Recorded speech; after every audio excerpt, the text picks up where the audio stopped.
Doctor Vikas Gupta sir का सबसे पहले मैं थोड़ा सा इंट्रोडक्शन देना चाहूंगी। Sir is director of neuro and spine surgery in Max hospital Shalimar Bagh. इसके साथ ही डॉक्टर विकास गुप्ता सर का नाम न्यूरो सर्जरीज में अव्वल दर्जे पर आता है।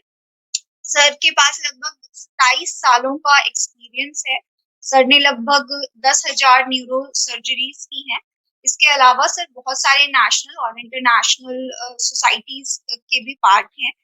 With this I would like to welcome doctor Vikas Gupta on this platform और मैं चाहूंगी कि सर इस वेबिनार को आगे बढ़ाएं। Sir, over to you. नमस्कार, धन्यवाद इंट्रोडक्शन के लिए। आज हम बात करेंगे कोविड के बारे में। पिछले 1.5 साल में कोविड ने जिस तरह हमारा जीवन बदला है, एक प्रलय है। इस प्रलय ने जैसे दुनिया बदल के रख दी है, जो कोई सोच नहीं सकता था पिछले 100 सालों में, जो कभी नहीं हुआ। इसको पहले बुबोनिक प्लेग या स्पेनिक फ्लू कहते थे। उसके ऑफिशियल रिकॉर्ड या मेडिकल रिकॉर्ड इतने नहीं है जितने इसके बनेंगे, और अभी पेंडेमिक खत्म नहीं हुआ। मैं उसके बारे में बात करूंगा जो एज ए न्यूरोसर्जन, जो कोविड के बारे में मैंने समझा। मेरा कोई ऐसा क्लेम नहीं कि कोविड के बारे में से सब कुछ मैं जानता हूँ। कोविड एक चाइनीज वायरस है जो दिसंबर 19 में वुहान में डिटेक्ट हुआ था। इतनी तेजी से फैला कि विदिन 3 महीने के अंदर इसको ग्लोबल पैंडेमिक कहना पड़ा for the first time in the 100 years of WHO's history। इसके बारे में आप सब लोग जानते हैं। मार्च में लॉकडाउन लगा, फिर दोबारा लॉकडाउन लगा। हमारे जीवन,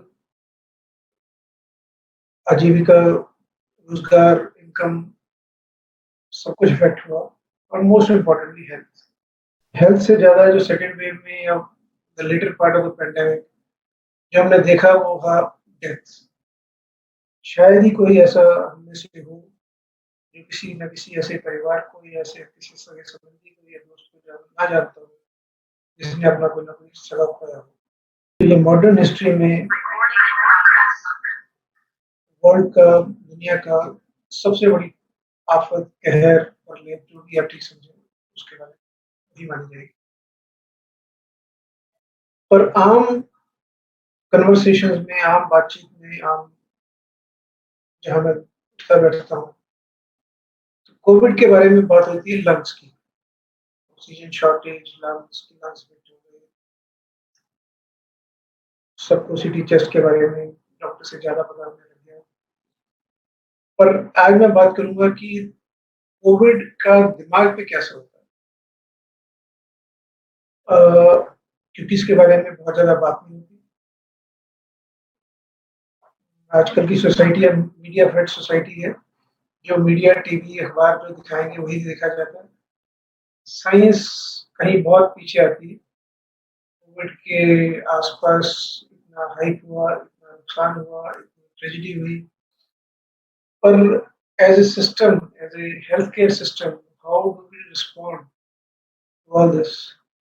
of course majority of people died due to lung, पर ये एक ऐसा वायरस है जिसने बॉडी के हर एक पार्ट को इफेक्ट किया। बीइंग ए न्यूरोसर्जन, मैं दिमाग के बारे में बात करूँ। उनमें से कोई भी तैयार नहीं था जब लॉकडाउन लगा। I could not believe my self कि इस तरह देश बंद हो सकता है, पर हुआ। और शायद जरूरी था। बीमारी इतनी इन्फेक्शियस है, इतनी कंटीजियस है कि focus was on saving lives. As a doctor मैं बता रहा हूँ कि जैसे 20-25 साल से मैं फोरफ्रंट ऑफ एक्टिव मेडिसिन, इसके लिए हम भी तैयार नहीं थे कि ये क्या चीज है। Everybody thought it's a kind of a flu, चलो गो अवे। पहली वेव के बाद कॉम्प्लेसेंसी भी बहुत आई, हमने सोचा हमने जीत पा ली। लेकिन अब 1.5 साल के बाद now we have some data देखिए किसी भी बीमारी को मेडिसिन में समझने के लिए 10-20 साल चाहिए होते हैं। और ये बीमारी इतनी अर्जेंट है, इतनी इन्फेक्शियस है और अभी भी कंट्रोल में नहीं आई है, ना इंडिया में ना दुनिया भर में। Every doctor, every scientist, every epidemiologist, every lawmaker is struggling कि किसी तरह इसके बारे में समझा जा सके। सो अब तक हमें जानकारी है, उसके बारे में मैं बात करूँ।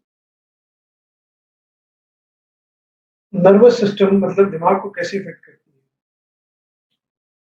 देखिए दिमाग में 2 तरीके से इफ़ेक्ट करती है, या तो डायरेक्ट इन्फेक्शन नाक के थ्रू। नाक के ऊपर वाले हिस्से में देयर इज़ समथिंग बिल्कुल जहाँ पे दोनों आँखों के बीच में एक नस आती है जिसका नाम है ऑल्फैक्टरी नर्व, टेक्निकल है, पर इसका मेन फंक्शन है smell.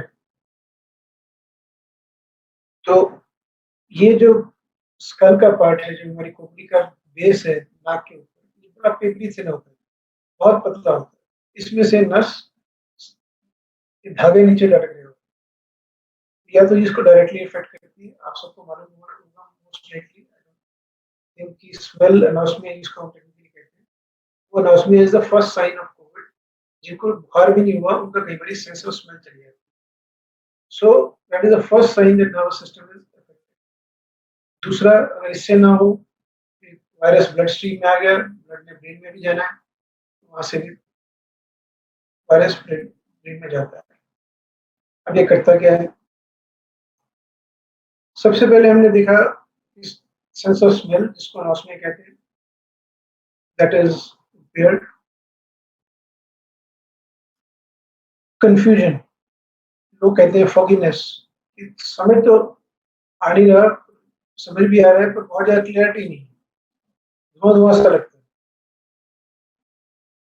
Majority of this Covid patients के लिए हमें कंसल्ट आती है, जो इन हॉस्पिटल देखे या हॉस्पिटल के बाद देखे, ये ठीक तो हो गए, लेकिन शायद जो काम करते थे वो काम करने में कंफ्यूजन होगी, काम करने में कुछ मेंटल दिक्कत होगी, उसी से मिलता जुलता चक्कर आना। These are minor aspects of any kind of infection. अगर आप देखें दिमाग में होने वाली किसी भी इन्फेक्शन से ये चीजें होती हैं। जो इन हाउस जो एडमिटेड पेशेंट्स थे उनमें हमने देखा कि दौरे पड़े, सीजर्स, कॉन्शियसनेस कम हुई,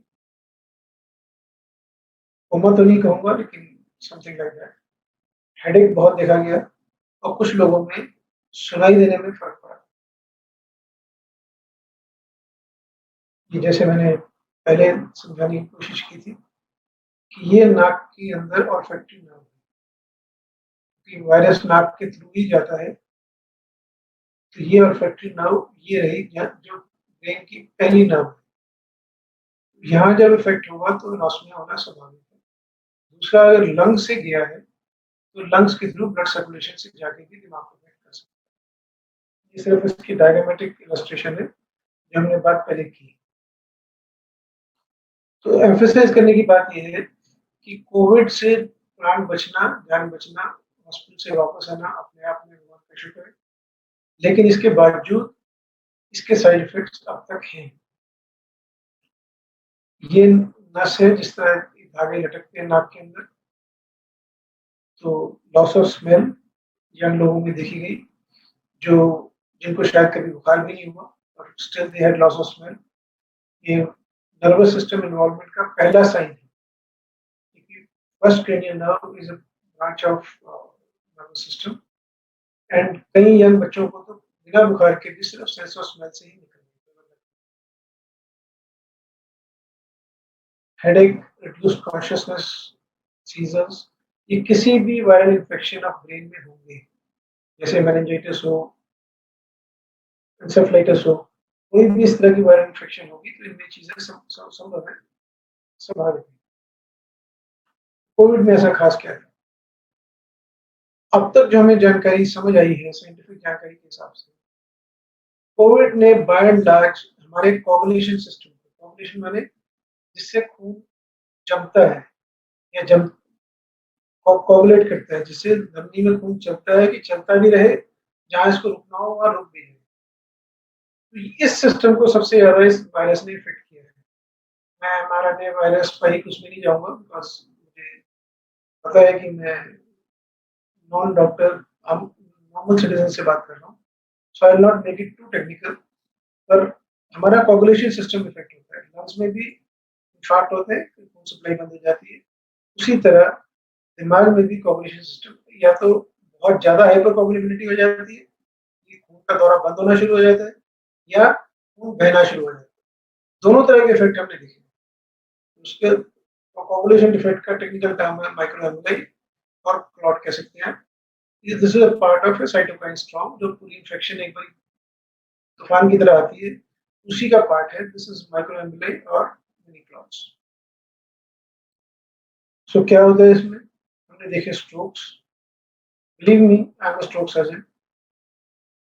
इस 1.5 साल में कोविड के चलते हुए इतने स्ट्रोक शायद मैंने कभी नहीं देखे। इवन जैसे मैं आज बैठा हूँ, आज भी एक 26 साल का बच्चा एक्यूट स्ट्रोक के साथ है। अभी उसका कोविड के बारे में स्टेटस पता नहीं कि कोविड है कि नहीं। Brain haemorrhage, young people with no, जिसके अंदर कोई चीज पता नहीं है कि क्यों क्यों हुआ, आपने एक जगह से साफ किया, दूसरी जगह हो गया। इसका मैकेनिज्म, अब इसके बारे में कोई कुछ नहीं कह सकता। ये दिमाग के अंदर भी हुए हैं, बुजुर्गों में, the people who are beyond 60-65, एक एंटिटी होती है सबड्यूरल, खोपड़ी के नीचे, दिमाग के बाहर, क्रेनियल वॉल्ट के नीचे, लेकिन ब्रेन से बाहर। यहाँ खून देखा गया। ये नॉर्मल बीमारियां हैं, ऐसा नहीं है कि स्ट्रोक पहले नहीं होते थे, या ब्रेन हेमरेज पहले नहीं होती थी, या सबड्यूरल पहले नहीं होती। जो मैं कहना चाह रहा हूँ कि इनकी संख्या मल्टीप्लाई होगी। बाकी बीमारी के लोग जो दर्द के थे, जो ट्यूमर के थे, वो शायद हॉस्पिटल नहीं पहुंचे, या जैसे हॉस्पिटल बन गए थे उनको जगह नहीं मिली। पर जो दाखिल लोग थे, जो कोविड अफेक्टेड लोग हमारे पास दाखिल थे, उनमें ये स्ट्रोक्स ऑलमोस्ट, अगर हम हफ्ते में 2 या 3 देखते थे, तो ऑलमोस्ट हम डेली एक आधा स्ट्रोक या ब्रेन हेमरेज देखने लगे। सीवियर केसेस में दौरा, सीजर्स, ये मेन चीजें हमने देखी। स्ट्रोक 2 प्रकार का होता है, जैसे आप शायद जानते हो। एक जिसको हम क्लॉट कहते हैं, जिस जिससे खून का दौरा बंद हो जाता है ब्रेन के एक पर्टिकुलर पार्ट को, और दूसरा ब्रेन हेमरेज। दोनों का एंड रिजल्ट पेशेंट के ऊपर अधरंग है। इस शरीर का कोई ना कोई हिस्सा कमजोर पड़ जाना, या लकवा, अधरंग, मालिश, जो भी आप ठीक समझे। तो स्ट्रोक अपने आप में एक भयंकर चीज है। कोविड में भी हमने स्ट्रोक को ट्रीट किया है, कोविड में भी हमें अच्छे रिजल्ट्स मिले हैं। ये इमेज दिखा रहा हूँ मैं एक नॉर्मल ब्रेन की, नॉर्मल सिटी स्कैन है। ज़्यादा टेक्निकल ना जाते हुए, ये जो काला नज़र आ रहा है, जो black, darker then the other, ये ग्रेइश है, ये डार्क है। इसका मतलब ये हिस्सा यहाँ को सप्लाई करने वाली आर्टरी में क्लॉट आ गया, और ये हिस्सा डेड हो गया। This is an ischaemic stroke technically, और एक क्लॉट, और and this is the CT of the chest showing extensive infiltration by the COVID. Just एक इलस्ट्रेशन के लिए केस मैंने दिखाया। ये एक 54 54 साल की लेडी थी हमारे पास, COVID positive. By 10th day she was early morning form, less responsive, कम बोल रही है। धीरे धीरे देखते देखते बेहोश होनी शुरू हो गई। Again not becoming too technical, this is a basilar artery, दिमाग की एक मेन आर्टरी है पिछले हिस्से में। अगर आप यहाँ पे देखिए, पूरी बंद है। तो हमने इनको कैथ लैब में लिया, और कैथ लैब में लेके इधर से जाके ये आर्टरी पूरी खोली। ये अभी भी पूरी बंद है। यहाँ पे देखिए, ये आर्टरी पूरी खुली। सो कोविड में मुश्किल था, डिफिकल्ट था, इन्फेक्शन है, प्रोटेक्शन गियर पहनना है, लंबा प्रोसीजर है। ये प्रोसीजर कम से कम 4 घंटे चला होगा, लेकिन किसी ना किसी की अधरंग को हम रिवर्स कर पाए, शायद जान बचा पाए। ये सिर्फ अवेयरनेस के लिए बता रहा हूँ कि अभी हम नहीं जान, जैसे एज पर साइंस अभी पैंडेमिक खत्म नहीं हुआ है। भगवान करे तीसरी वेव ना आए। We should all take precautions to prevent a third wave. But I am sharing what I learned in this pandemic. ये हम न्यूरो कैथ में करते हैं। This is just a representation to show इसमें कुछ होता नहीं है, just we open the artery by puncture टांग के ऊपर, जैसे हार्ट की एंजियोग्राफी होती है उसी तरह ब्रेन की एंजियोग्राफी करके इसको खोल देते हैं। ये ब्रेन हेमरेज है। ये जो आप सफेद पार्ट देख रहे हैं, ये यंग आदमी है। यहाँ पे इसकी ब्लीडिंग होने का कोई मेडिकल कारण नहीं है, नॉर्मली हम नहीं देखते। तो कोविड में हमने हर अटपटी जगह पे ब्लीडिंग देखी। ये मिडल ऑफ द ब्रेन है, जहाँ पे कोई हेमरेज नहीं होनी चाहिए। सो जैसे मैंने पहले कहा कि कोगुलेशन का दोनों एस्पेक्ट्स हमने देखे। किसी एक फेज में हाइपर कोगुलेबिलिटी आ गई जिससे स्ट्रोक हुए, आर्टरीज बंद हुई। किसी एक फेज में कुछ कुछ लोगों में ऐसा आया कि जिसे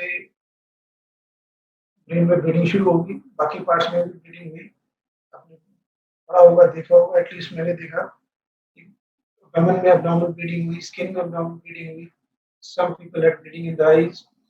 Yeah, what that phenomena was we don't know, लेकिन this is what we experienced. ये चीज मैं बड़ी जो सबड्यूरल के बारे में, बुजुर्गों के बारे में कह रहा था। नॉर्मली हम सबड्यूरल इस तरह का देखते हैं, जो मैंने लाल लाइन खींची है, इसके बाहर हड्डी के अंदर और ब्रेन के बाहर। इस बार कोविड में हमने देखा कि बड़े-बड़े सबड्यूरल, जब आपको देखने में शायद छोटा लगेगा, from my perspective this is a large acute subdural, और इससे ब्रेन में पूरी मिडलाइन शिफ्ट, ये मैंने लाइन इसलिए ड्रॉ की है कि ब्रेन पूरा शिफ्ट हो गया।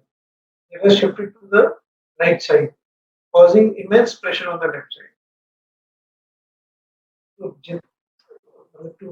To simplify, I have to share कि जितने सबड्यूरल हमने इस 8.5 साल में किए, पहले 2-3 महीने तो हमें समझ नहीं आया, probably सबड्यूरल के पेशेंट ज़्यादा आ रहे हैं या whatever.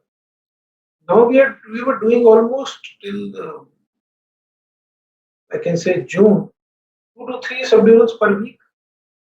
तो इसका डायरेक्ट रिलेशन कोविड से है, ऐसा मेरा मानना है। मेरे पास कोई ऐसी साइंटिफिक एविडेंस नहीं है, और साइंटिफिक एविडेंस आने में मेडिसिन में 5-7 साल लगते हैं जब डाटा कलेक्ट होता है। अभी तो सारा प्रयास जान बचाने में, वैक्सीनेशन में और पेंडेमिक को कंटेन करने में। एनीवे, इस सबड्यूरल हेमाटोमा में आमतौर पे जिस तरफ ये सबड्यूरल है, अगर ये लेफ्ट साइड पे है तो राइट साइड पे कमजोरी आनी स्वाभाविक है। इसको स्ट्रोक कहते हैं, ऑलमोस्ट उस तरह का, और ये रिवर्सिबल स्ट्रोक होता है। इसको सुराख करके निकाल देते हैं, दिमाग के अंदर एक छोटा सा सुराख करके, और इससे निकल जाते हैं। आमतौर पे this people respond well. Of course Covid में कोई भी की हुई सर्जरी, उसकी रिकवरी लेट होती है। अगर हम पहले किसी की रिकवरी 4 दिन एक्सपेक्ट करते थे, तो ये लोगों की रिकवरी जो कोविड इफेक्टेड है, पोस्ट कोविड है, उनकी रिकवरी 14-15 दिन लेती है। Surgery is needed. सर्जरी के अलावा सबड्यूरल हेमाटोमा का कोई और तरीका नहीं है। ये जैसे छोटा सा सुराख करके स्कल बोन के अंदर, ये ब्रेन की सर्जरी अंदर नहीं करनी, ब्रेन पेरेन्काइमा को नहीं छेड़ना। This is just a surgery on the bone, so that the जो accumulated blood है उसको रास्ता मिल जाए बाहर आने का, और दिमाग से प्रेशर हट जाए। Thanks to Max, thanks to all the medical personnel, my team, and medical fraternity in general, no emergency surgery was denied in the pandemic. It was a challenge. It was a challenge to the organization, to the hospital. It is unknown disease. It was an unknown disease. बहुत ज़्यादा लोगों को disease के बारे में मालूम नहीं था, डॉक्टर्स को मालूम नहीं था, अपना भी डर था, अपनी टीम का भी डर था। मेरे साथ छोटे young children, me their children, young team members, young nurses, बहुत लोगों को इन्फेक्शन हुई। My tribute to my colleagues who lost their lives fighting this pandemic. कहा जाता है करीबन 20,000 के आसपास doctors, nurses, paramedical staff have lost their life during the course of the duty. But look at the commitment of the medical fraternity, commitment of the organization, my organization, or for that matter, all the organizations. Not for a single day, no emergency was ever denied. Neurosurgery procedure जैसे आप जानते होंगे, they are very long. हमारा minimal procedure 4-5 घंटे का होता है। इतना कुछ प्रोटेक्टिव गियर पहनने के बाद इट्स रियली अनकंफर्टेबल। आँखों की प्रोटेक्शन के लिए दिखना मुश्किल हो जाता है, बार-बार साफ करनी पड़ती है। In spite of that, whatever was humanly possible, in spite of choked hospitals, poor hospital system, medical system, world over was blocked, but still we could manage to salvage whatever. Coming to the medical management, दाखिल लोग थे उनमें seizures मतलब दौरे। दौरे क्यों होते हैं? जब ब्रेन को इरिटेशन होती है। ब्रेन को किसी भी चीज से इरिटेशन होगी तो दौरा होगा। इसकी टेक्निकल टर्म्स है एन्सेफेलाइटिस और मेनिंजाइटिस। और ये इन्फ्लेमेशन माने इन्फेक्शन अगर स्पाइनल कॉर्ड में आ जाए तो ये वायरल गुलेन-बारे सिंड्रोम हो जाता है। इसका मतलब है पैरों में या हाथ पैर में या एकदम कमजोरी आ जाए। Flaccid paralysis is a hallmark of Guillain Barre syndrome. ये रिवर्सिबल होता है, इसके लिए दवाइयाँ होती हैं, लेकिन कई बार ये सांस को इफेक्ट करता है। So in COVID we had two challenges. One, lung is already compromised. Unfortunate victim who is affected by Guillain-Barré and his respiration is affected by Guillain-Barré. That he is facing with dual challenge. Now his respiration has to be supported by ventilator to make the oxygenation possible. But he is not making his own effort because of the infection in the spinal cord. So what I am trying to जो मैं कहने की कोशिश कर रहा हूँ कि Covid इतनी सिंपल बीमारी नहीं थी कि ऑक्सीजन मिली और ठीक हो गया या एक्सवाईजेड दवाई मिली उससे ठीक हो गया। It was much more complex in which multiple teams were involved. Of course pulmonologists or medicine people were on the forefront, but almost 30% or 40% of the people had neurological involvement. They may have needed surgery or they may not have needed surgery, but this is an awareness talk just to share my experience that yes, something of this sort happened. जैसे मैंने कहा 30% लोगों में fogginess, confusion, दिखने में दिक्कत, hearing impairment, headache, myalgia माने बदन टूटना या कमजोरी आना, fatigue, बैलेंस में दिक्कत। बुजुर्गों में काफी देखा गया कि कुछ दिन वो चलने में दिक्कत हो रही थी, they had to use a stick, back एक, बॉडी एक, भूख नहीं लगनी, स्मेल, टेस्ट, ये मेजॉरिटी शायद आपके अखबारों में काफी कुछ पढ़ा दिया हमने, पर मोस्टली ये ट्रांजिएंट होती है। मोस्ट लाइकली जितने मेरा एक्सपीरियंस है पिछले 1 साल में, ये ट्रांजिएंट होती है। इनके लिए कुछ बहुत ज़्यादा चिंता करने की ज़रूरत नहीं होती। Please do not take too much of multivitamins. Already Covid में बहुत ज़्यादा विटामिन यूज़ हुए हैं और to some scientific papers abuse हुए हैं। Zinc, vitamins, they have been used excessively. Of course, steroids is a big no-no, and they are basically treated with reassurance and healthy diet.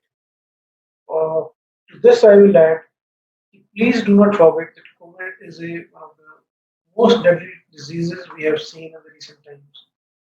जिन जिन को भी Covid हुआ है और भगवान की दया से घर पहुंच गए हैं, काम करने की जल्दबाजी ना करें। Please do not be hasty to return to work. जितना कर सकते हैं उतना करें, क्योंकि ये सारी चीजें ट्रांजिट हैं। जो हमने पहले बात की थी, माइक्रो एम्बुलाई हैं। There have been reports that people who have aggressively gone back to work, there have been adverse events जिनके बारे में मैं बात नहीं करूँगा, जितनी हो। Adequate rest, जब तक बॉडी पूरी तरह रिकवर ना करे, don't resume your complete lifestyle. Good healthy diet, avoid exertion, as not only lungs, probably all organs of the body are affected, right from brain to the kidneys to abdomen, everything is infected. And don't be under reassurance कि एक बारी Covid होगा तो दोबारा नहीं होगा। Reinfection is known. Recently, we had a scientific report of a doctor from Bombay and yesterday from Delhi who has been diagnosed with reinfection with COVID 3 times. 3 बारी Covid एक डॉक्टर को हुआ है, उसकी जीनोम सीक्वेंसिंग चल रही है। But for the public, for you respected citizens, I would say एक बारी कोविड हो जाने से please do not become complacent, क्योंकि दोबारा नहीं होगा. If you have been on steroids and are diabetic, काफी लोग हैं, there's a significant percentage of people who have been given steroids and are diabetic. Please keep following up with your physicians to diagnose early in case there is any fungal infection, जिसको popularly or notoriously is being called black fungus or mucormycosis. You all must, I urge, I plead, please do take vaccine at the rocket slot. Even if you have been affected by COVID, there is timelines fixed by the Government of India, expert bodies. Do take vaccine. Even now, I get patients who have been treated by me for tumor, for bleeding. In spite of such a harrowing time, they come and ask me, "That's a vaccine, कोई effect नहीं होगा." I don't know why there is so much of misgivings about vaccine. I will vehemently urge you, all those who are hesitant about vaccine, please do not take chances with life. The vaccine is the only proven thing which has saved lives. If people like me are sitting in front of you, it is probably only because of vaccine. Pandemic is not over yet. Continue to wash your hands. These are the pictures you must have seen are taken from the newspapers only. People are without mask at hill stations. Mask up. Always use COVID appropriate behavior. Take care. Stay safe. Stay home if you need not go out for a very essential work. Thank you.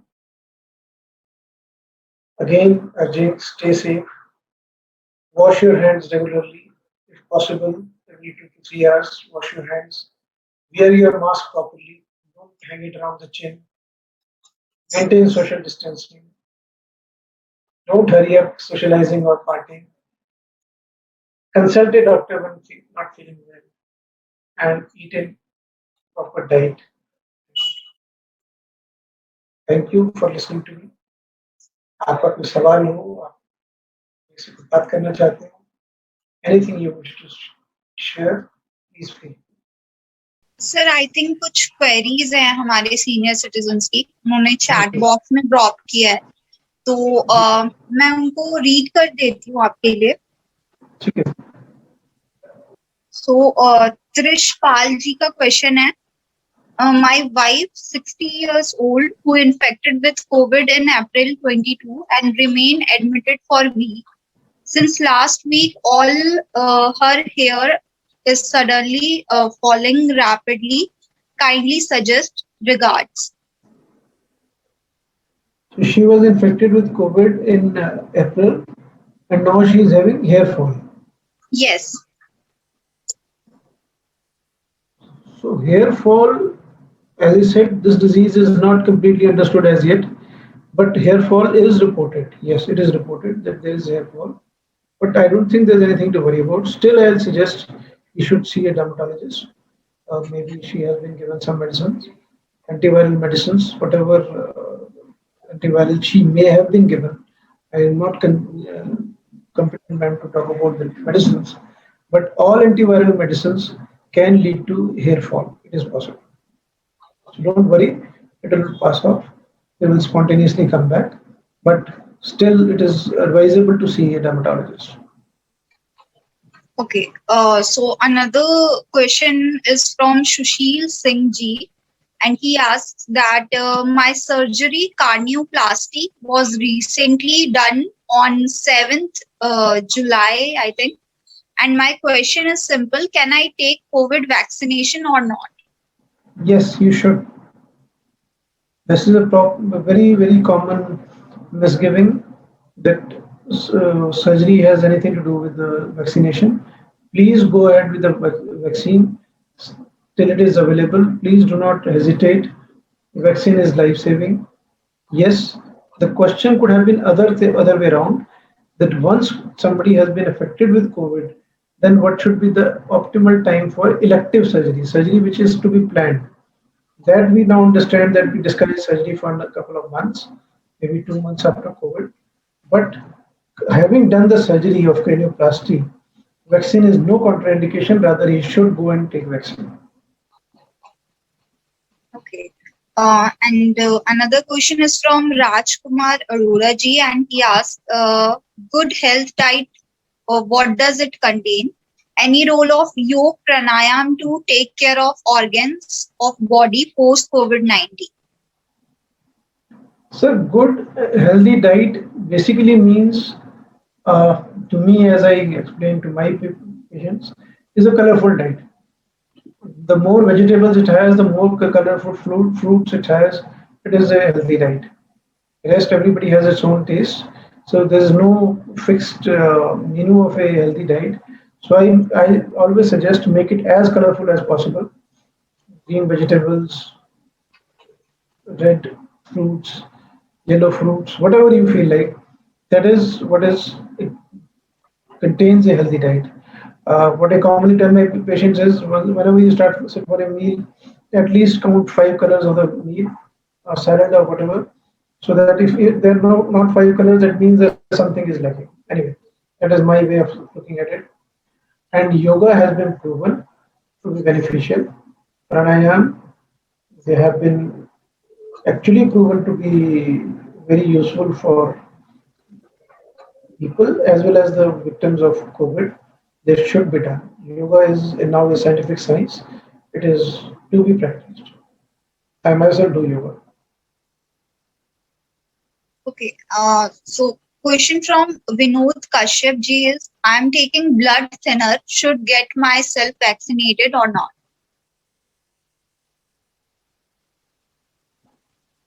You are taking blood thinner. I think you should. To best of my scientific knowledge, blood thinner is not a contraindication for vaccination. No, blood thinner is not a contraindication for vaccination. You should get vaccinated. This is what I am saying, that why this is what makes me wonder. Once we have passed through such a catastrophe, why there is a hesitancy about vaccine when it is available. Imagine 1 year ago how eagerly we were waiting for vaccine. Now people are asking whether I should take, and some people are so cynical. They are asking, "We are waiting for this vaccine. We are waiting for this vaccine. This is better or that is better." I think this is a life-saving thing. Whatever you get is made available to you by the government or the hospitals. Please take it. Okay. Another question is from Abhishek Rawat ji, and उन्होंने पूछा है कि post Covid head में sensation होती है, eyes में irritation और swelling होती है, और teeth are dry as well. As इनके 58 है. ये किसी फीमेल के बारे में पूछ रहे हैं. So please suggest. जैसे मैंने कहा, ये सारे सिम्टम पॉसिबल हैं. This is a very very severe viral infection. तो इसके बारे में बहुत ज़्यादा चिंता ना करें. रीइश्योरेंस, उनको भी रीइश्योर करें कि धीरे धीरे ठीक हो जाएगा, समय लेगा. अभी कोई नहीं कह सकता कितना समय लेगा, but this will certainly take time. This is nothing to be worried, and please do not over medicate. हमने बहुत सारे लोगों को देखा है कि इतने मल्टीविटामिन, इतने विटामिन सी, इतना जिंक लोगों को दिया गया, उसके भी साइड इफेक्ट्स हुए हैं. Do not over medicate. जितना एडिक्वेट हो, जितना डॉक्टर आपको सजेस्ट करे, उतना ही लें. These are called sequelae of any viral infection, any kind of a COVID. These are sequelae. तो इसको बहुत ज़्यादा फार्माकोलॉजिकल या दवाइयों के इंटरवेंशन से ठीक नहीं किया जा सकता. अगर कोई मेजर नुकसान नहीं हुआ है, सुनाई ठीक दे रहा है, आंखों से दिखाई ठीक दे रहा है, तो dryness, sensation, they will go away. Rest assured, with time they will go away. Sir again राजकुमारी जी का भी सेम ही क्वेश्चन है. उन्होंने एंडोवेस्कुलर सर्जरी करवाई थी और वो वैक्सीनेशन के बारे में पूछना चाहते हैं कि उनको वैक्सीन लेनी चाहिए या नहीं. बिल्कुल लेनी चाहिए. Yes, sure. There is no contraindication to vaccine by either endovascular surgery. I understand endovascular surgery से कहना चाह रहे हैं कि ये भी ब्लड थिनर पे हैं, तो ब्लड थिनर के साथ she can take vaccine and she should take vaccine. मतलब I will go to the extent to say not taking a vaccine now may prove to be foolish. In case, God forbid, third wave comes and the vaccine again becomes short, then it will be foolish not to take vaccine now.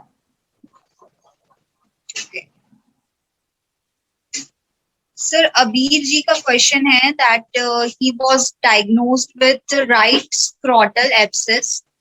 Small surgery also happened in incision and drainage. Had on antibiotics for 1 month. I think वो 1 month के लिए antibiotics पे भी थे. तो वो कुछ precautions चाह रहे हैं आपसे. नहीं तो scrotal abscess is entirely different thing. वही उसकी सर्जरी हो गई, ठीक है. अब इसमें precautions, I hope he is not diabetic. If he is diabetic, then he has to control his sugar. Normally scrotal abscess we see in diabetics. If he is not a diabetic, then he should control his sugar. That's all.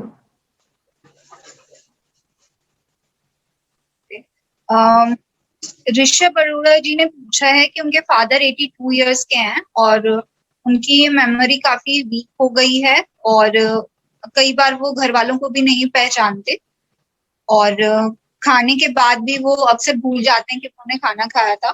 तो क्या आप कुछ suggest करना चाहेंगे उनके लिए? 82 years old. देखिए, दो ही कारण हो सकते हैं मेमोरी कमजोर होने के. एक ट्रीटेबल है, एक नॉन ट्रीटेबल है. उम्र के साथ मेमोरी हम सबकी कमजोर होनी है. That is a fact of life. बहुत ज्यादा कमजोर होनी मतलब डिमेंशिया है. एक पार्ट है डिमेंशिया जिसके बारे में बहुत सीमित ट्रीटमेंट है. कई बार हम देखते हैं एक एंटिटी होती है नॉर्मल प्रेशर हाइड्रोसेफलस, दिमाग में नॉर्मल पानी जमा हो जाता है. अगर कुछ ऐसा हो जाता है, that is probably treatable. So I would suggest that yes, 82 में नेचुरल हिस्ट्री में मेमोरी कमजोर होना पॉसिबल है. पर एक ही चीज रूल आउट करने वाली है कि इनमें नॉर्मल प्रेशर हाइड्रोसेफलस तो नहीं है, क्योंकि वो ट्रीटेबल है. अगर वो है तो kindly see your doctor and you should evaluate by appropriate tests. अगर normal pressure hydrocephalus is, then it is treatable. Otherwise, you have to live with it. Rupchand Dhaiya ji का भी एक क्वेश्चन है. Sonia, I would request you कि आप उनको unmute कर दें. ओके. आ गया. हेलो. हाँ जी, हाँ जी. आ गया होगा. देखो मेरा क्वेश्चन. हेलो जी, नमस्कार. Hello.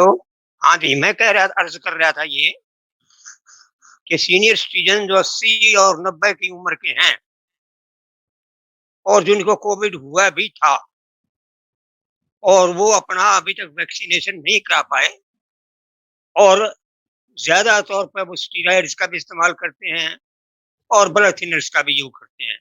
Should they take vaccine? Yes. They should they take vaccine? They must take vaccine. And if so, what? Which vaccine? Sir, ये सवाल बेकार है. कौन सी वैक्सीन? वैक्सीन जरूरी है. हेलो, आपको मेरी आवाज आ रही है? हाँ आ रही है. ये सवाल की हेलो? कौन सी वैक्सीन, ये सवाल बेकार है. इस सवाल हाँ. का जवाब किसी के पास नहीं है.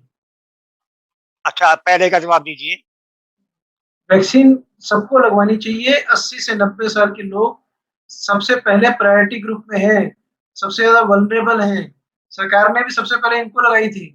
दुनिया भर में सबसे पहले इनको लगती है. इन लोगों को हेजिटेट नहीं करना चाहिए, आगे आके वैक्सीन लगवानी चाहिए. इस एज में बाई चांस भगवान ना करे किसी को हो जाए तो वैक्सीन के अलावा कोई इलाज नहीं. Vaccine is the only solution. लेकिन ये स्टीरॉइड्स वगैरह ले रहे हैं, ब्लड थिनर ले रहे हैं, इसकी कोई बात नहीं. स्टीरॉइड नहीं लेने चाहिए. जिसको भी स्टीरॉइड चल रहे हैं, they have been taken and they are taking it presently भी. सर, मेरी most of them are COPD.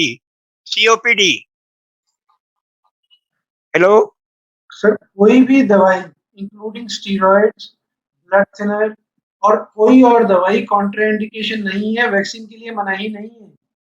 Please take vaccine. अगर कोई स्पेसिफिक ऐसी दवाई होती तो मैं आपको जरूर बताया था.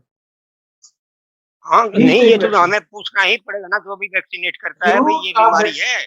80-90 साल की उम्र. I am 90. Sir, I please, am 90. My request, kindly go and get yourself vaccinated. Thank you. इसमें हेजिटेंसी मत करिए. इसके अलावा और कोई अच्छा। सोल्यूशन नहीं। ठीक मैं है, तो thank you sir. KK Mittal ji का भी सवाल था। वो ये पूछना चाहते हैं कि उन्हें अप्रैल में कोविड हुआ था और उनको सिर में अभी भी चक्कर आ रहे हैं, तो वो क्या करें? काइंडली दोबारा बोलिए, जरा आवाज कम आई मुझे। केके मित्तल जी का सवाल है कि उन्हें अप्रैल में कोविड हुआ था, एट प्रेजेंट उनको अभी भी सिर में चक्कर आते हैं, तो वो क्या कर सकते हैं? अभी कुछ नहीं करना। अभी as I said, it's a viral illness. I would not suggest any investigation. कोई जांच, कोई चीज 6 महीने तक करनी नहीं चाहिए। I will prefer to wait for 6 months. 6 महीने वेट कीजिए, just let it pass off. Unnecessary इसकी चिंता मत कीजिए, ये वायरल है, इसने वायरल की तरह ही जाना है, कुछ समय लेगा। उसके अलावा मतलब कोई जांच कराएं, कोई एमआरआई कराएं, कोई दवाई लें, कोई सेंस नहीं उसकी। सोनिया, आप एक बार सुशील सिंह जी को अनम्यूट कर दो। आई थिंक क्वेश्चन है। Okay. Actually sir, I think उन्होंने सर्जरी करवाई है मैक्स से ही, एंड आपके थ्रू ही सर्जरी करवाई है, कार्डियोप्लास्टी करवाई है उन्होंने, और वो किसी पर्टिकुलर मेडिसिन के बारे में पूछ रहे हैं कि वैक्सीनेशन के बाद क्या उनको कंटिन्यू करना चाहिए या नहीं करना चाहिए।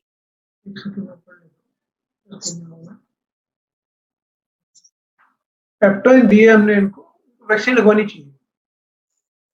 नहीं सर, ये पूछ रहे हैं कि वैक्सीनेशन के बाद क्या उनको प्रेस्क्राइब्ड मेडिसिन कंटिन्यू करनी चाहिए या नहीं करनी चाहिए। मैंने पढ़ा है Levipil, Rejunex CD and Eptoin take post surgery. So my question is, if I take COVID vaccination, then should I continue this advised medicine or not?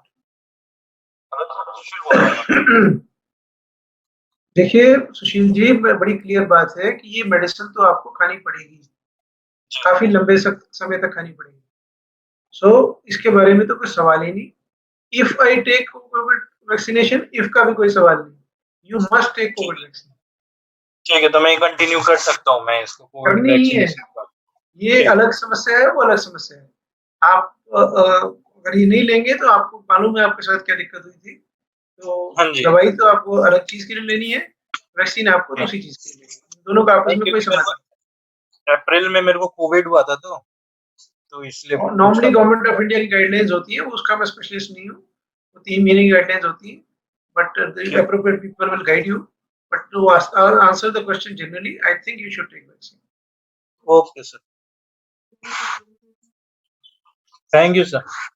चलिए, सोनिया, प्लीज अनम्यूट।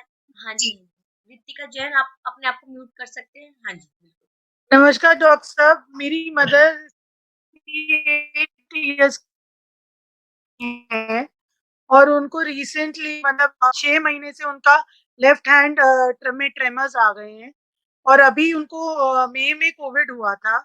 उसके बाद उनको थोड़ा-सा बैलेंस 2-3 बार उनका आउट हुआ है और हम लोगों ने अभी फिजिशियन को दिखाया है गंगाराम में, तो उन्होंने बोला कि पार्किंसन प्लस का ये हो सकता है। तो अब हमको ये है कि हमें मतलब उन्होंने न्यूरोलॉजिस्ट को ही दिखाने को बोला है, तो मैं आपको विजिट करना चाहूँ तो कहाँ विजिट कर सकती हूँ?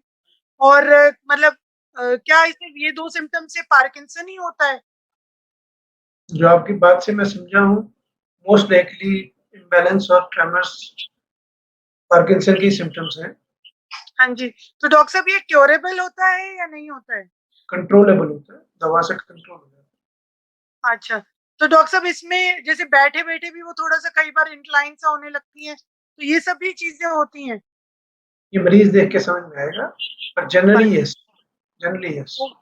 ओके डॉक्टर साहब, थोड़ा-सा मिक्स बातें भी करती हैं कई बार, जैसे ऑफ बीट जैसे टॉपिक से अलग कुछ भी बात करती हैं जैसे कई बार। पार्किंसंस का मेमोरी पे इफेक्ट पड़ता है।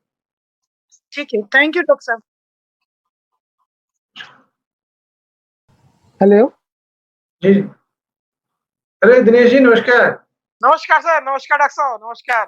राधा जी कैसी हैं? बहुत ठीक है, बढ़िया है सर। मैं उनके बारे में क्वेश्चन पूछ रहा हूँ आपसे। जो जख्म है ना सर उनका, वो काफी हद तक भर चुका है। जी, अल्टरनेट ड्रेसिंग ले रहे हैं हम उनकी, अल्टरनेट ड्रेसिंग ले रहे हैं, यूसोल से ड्रेसिंग कर रहे हैं, सफाई कर रहे हैं बकायदा प्रॉपर। अब मेरे ख्याल से 1 या 1.5 इंच का रह गया वो। प्लास्टिक ये सर्जरी के लिए मैंने उसको मना कर दिया, रहने दे, मैंने कहा मत करवाओ। जो ड्रेसिंग करता था उसने भी यही सजेस्ट किया कि प्लास्टिक सर्जरी की जरूरत नहीं है, वैसे ही आपका नेचुरली हील हो रहा है ये। नेचुरल सेकेंडरी इंटेंशन जो हमने पहले बात की थी, सेकेंडरी इंटेंशन से ही होने का उसको। हाँ जी, ठीक है, बढ़िया है। पैसे वैसे भर रहा है और ठीक है। बाकी अब ये बताइए कि आगे इन फ्यूचर उसको क्या प्रिकॉशन लेने चाहिए आफ्टर सर्जरी के बाद? Sir honestly she should reduce weight अच्छा aggressively. She should look at reducing weight.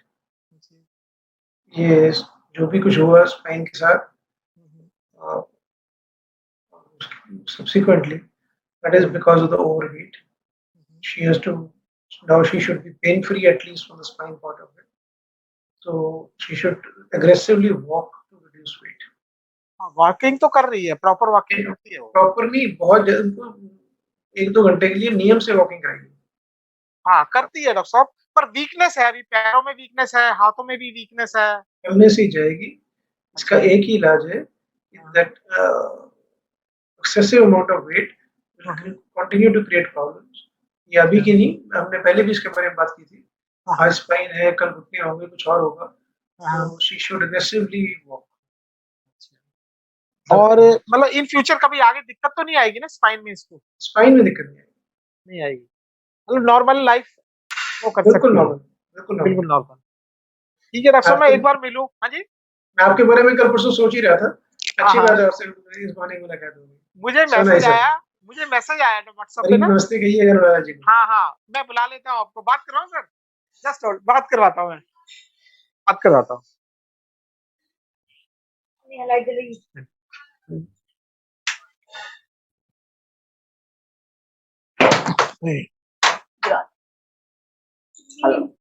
हाँ जी, नमस्कार। Good evening sir. नमस्कार जी, कैसी हैं आप? Good evening sir. Good evening जी, नमस्कार। कैसी हैं आप? बस सर पहले से तो बेटर है काफी। चलिए, चलना शुरू कीजिए, मौसम अच्छा नहीं हो रहा सर, है। वॉक तो करती हूँ, लेकिन जो राइट पैर में ना थोड़ा सा ज्यादा सेंसेशन सी रहती है, वीकनेस बहुत ज्यादा महसूस होती है। काफी देर चली नहीं ना, 2-3 महीने नहीं चल पाई, तो अब जितना हो सके उतना चलिए। जितना शरीर अलाउ करे उससे ज्यादा, 10% ज्यादा करिए। अच्छा सर। चलना ही आपका इलाज है। थोड़ा सा भी जैसे ठंडा लगता है ना, तो पैर में अलग सी कि अजीब सी सेंसेशन महसूस होने लगती है। पहले भी राइट पैर में दिक्कत थी? चलिए। हाँ, पहले भी दिक्कत हो रही थी, अब भी उसी में ही दिक्कत है ज्यादा। चलने से ठीक हो। एक थोड़ा सा ग्रिप वगैरह नहीं बनती हाथों में। आपका हमने कुछ नहीं किया। मैं शर्मा जी को यही कह रहा था कि थोड़ा एक्टिव करो मैडम को, एक्टिव रहेंगी तो ठीक हो। अच्छा, बाकी पे एक बार कह रहे थे कि मिलेंगे थोड़ा, क्योंकि अभी तो मैं भी जगह कल परसों याद कर रहा था। कल परसों मेरी और दलजीत सिंह से बात हो रही थी और जस्ट। अच्छा सर। और सारे कोई इसके लिए कोई खास वो? बस चलते रहिए, थोड़ा सा वजन पे ध्यान रखिए। आपका मेन प्रॉब्लम वजन है, जो इस बारी भी परेशान किया, अगली बारी भी करेगा। Please take care of your weight, that is my only request. ठीक, ओके सर। अबीर जी, आप अपने क्वेश्चन पूछ सकते हैं। थैंक यू डॉक्टर साहब, थैंक यू सर, हेलो। ठीक, थैंक यू डॉक्टर साहब, नमस्कार। Thank you.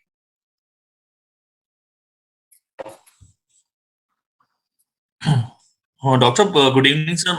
मैं निखिल बात कर रहा हूँ, मेरी आवाज आ रही है आपको? जी बिल्कुल आ रही है। डॉक्टर साहब, मैं एक्चुअली मुझे कोविड हुआ था अप्रैल में and I was admitted in max only 15 days के लिए। काफी सीवियर हो गया था। I was on via machine also. So 15 days मैंने मैक्स में रहा। उसके बाद मैंने पहले क्वेश्चन इसमें डाला था। आफ्टर 10 डेज मेरे को राइट स्कूटर एब्सेसिस हुआ और उसमें पस वगैरह हो गया था। तो डॉक्टर साहब उन्होंने बोला कि ये केसेस आ रहे हैं हमारे पास। आई एम नॉट डायबिटिक, मतलब डायबिटिक नहीं हूँ मैं, बट उन्होंने फिर 10 दिन मुझे वहां पे रखा और उसके अंदर फिर जो पस वगैरह था उसको रिमूव कर दिया। उसके बाद दोबारा उसमें एक प्लस पॉइंट बन गया और उन्होंने बताया कि अब आपको जो राइट जो था स्क्रोटल, इट वाज डैमेज, वो डैमेज हो गया है, तो उसको या तो हम रिमूव कर देते हैं, नहीं तो उसको फिर मैंने सर वो एंटीबायोटिक्स पे था दोबारा 1 महीने के लिए एंड मतलब सर्जरी नहीं करवाई दोबारा मैंने एंड राइट वो बिल्कुल नॉर्मल वैसे अपनी शेप में आ गया है। तो मुझे फर्दर कोई उसमें प्रिकॉशन लेने की जरूरत है कि मतलब बिकॉज ऑफ कोविड मुझे ये हुआ है पोस्ट कोविड, ये हुआ था राइट स्पोर्टल एब्सेसिस कि दिक्कत ना हो दोबारा कोई चीज की, ये वहां से रिकवर हुआ तो मैं एप्रोप्रिएट आदमी नहीं हूँ, मैं न्यूरोसर्जन हूँ। जी स्क्रोटन के बारे में कोई भी ओपिनियन दूंगा तो शायद वो एप्रोप्रिएट नहीं होगी। जी जी जहाँ तक मैं कह सकता हूँ कि कोविड से बहुत ज़्यादा इसका संबंध होना नहीं चाहिए, but still I would request you to see the concern doctor. ये मेरा फील्ड ही नहीं है। I am basically concerned with brain and spine, so I will be wrong in case I advise anything. well sir, it happened to me after post 10 days, within 10 days only, मतलब after Agreed, I said this is possible with COVID, but here today we are talking about the effects of COVID on the brain. So I am not the best person to talk about scrotum. And secondly sir अभी जो ना बहुत ज्यादा पहले तो नहीं था feel हो रहा था, वीकनेस थी, लेकिन अब बहुत ज्यादा बॉडी एक रहता है, फिंगर्स में जॉइंट्स में रहती है, एल्बो में पॉइंट रहती है, एंड हेयर फॉल हो रहा है, मतलब ये जिस time feeling from last you can say with a week. I understand. You have been in hospital for almost 25 days. Yes You have yes taken antibiotics. Yes ये सारी चीजें होंगी. Again, my advice will be just wait. This will pass. Okay, thank you समय doctor, लगेगा. Thank you sir, thank you. बोलो जी, आप अपना question पूछ सकते हैं। साल पहले तक तब मैं आराम से मेडिटेशन कर पाता था सर, और मैं मतलब प्रेजेंट मोमेंट में अगर अपना ध्यान रखना चाहता था तो सर मैं रख पाता था। लेकिन सर 2-3 महीने से इतना प्रेजेंट मोमेंट नहीं रहता, जब मैं काम करता हूँ तो माइंड दूसरे पे जो भागता है, वो कभी दूसरे पे जाता हूँ तो फिर कहीं पहले के बारे में मतलब ध्यान में चला जाता है। और एक सर जैसे ही मैं सोता हूँ ना सर, तो सोने के तुरंत बाद ना मुझे सपने बोल सकते हैं, तो माइंड अपना आप चलने लग जाता है। इसमें 20% बातें तो सर वो होती हैं कि भाई जो मैंने जिसके बारे में सोचा या पढ़ा या बातें की, इधर 80% मैटर वो होता है जिसके बारे में मैंने कोई सोचा भी नहीं है। तो सर ये किस वजह से होता है और सर ये कैसे कंट्रोल होगा? आपकी आवाज बहुत ज्यादा क्लियर नहीं है। जो मैं समझ पा रहा हूँ आपको समस्या सपनों की है। सर मैं ये बोल रहा हूँ कि जैसे ही मैं सोता हूँ ना सर, तो, तो सोने के बाद ना सर माइंड तुरंत मतलब 2-4 मिनट के बाद ना सर थिंकिंग मोड पे चला जाता है, और ये लगभग जितनी देर तक नींद रहती है मोस्टली टाइम ये रहता है, जिसमें से 20% मैटर तो ऐसा होता है डॉक्टर साहब जिसके बारे में हो सकता है कि मैंने कुछ पढ़ा है, किसी से डिस्कस किया या मैंने सोचा है, जबकि 80% मैटर सर इरिलीवेंट होता है जिसके बारे में उस दिन मैंने कुछ सोचा भी नहीं। तो ये सर क्यों हो रहा है? सपनों से परेशान क्यों? I don't understand. सपने से परेशान क्यों? सपने नॉर्मल है, नॉर्मल फिजियोलॉजिकल फिनोमेना, उससे परेशान होने वाली कोई बात नहीं। ये मतलब कि फिर नींद प्रॉपर नहीं हो पाती ना सर, मतलब कि 6.5-7 घंटे के बाद भी। इसका मेरे से कोई मतलब I will not be able to give you advice on this my side. Sir मैं इसमें कोई एडवाइस नहीं कर पाऊंगा। नहीं कर पाओगे सर? सपने के बारे में मैंने कुछ पता नहीं सर, ये मतलब माइंड से रिलेटेड तो है ही सर, अगर ओवर थिंकिंग मोड में माइंड चला जाता है तो यू आर राइट, माइंड से रिलेटेड है, पर मैं ऑर्गेनिक माइंड से डील करता हूँ, ब्रेन से। If you wish you should see a psychiatrist, he is the best person to guide you regarding dreams and whatever. Thank you sir, thank you. Okay, sir. With this, I would like to thank you for such an informative webinar. और आपने बहुत ही patience के साथ सभी के queries को सुना, सभी के क्वेश्चंस को सुना और आंसर किया। Thank you so much for that. और इसी के साथ मैं एक बारी सभी सीनियर सिटीजन्स का भी थैंक यू करना चाहूंगी, और सबको मैं इन्फॉर्म भी करना चाहूंगी, जैसा कि हम अपने हर वेबिनार में इन्फॉर्म करते हैं कि आप हमारा हेल्पलाइन नंबर जरूर सेव करें। और मैं अपना जो हमारा 24/7 केयर फाउंडेशन का हेल्पलाइन नंबर है, तो वो मैं रिपीट करूंगी अभी, 7065206000। और हमारा एक और हेल्पलाइन नंबर है, दैट इज 7065208000। तो आप सभी सीनियर सिटीजन्स ये दोनों हेल्पलाइन नंबर सेव कर जरूर रखें, ताकि जब भी कोई इमरजेंसी सिचुएशन हो तो आप लोग हमें डायरेक्टली कांटेक्ट कर पाए। So with this, thank you everyone, thank you so much, and अब आप लोग लीव कर सकते हैं। Thank you.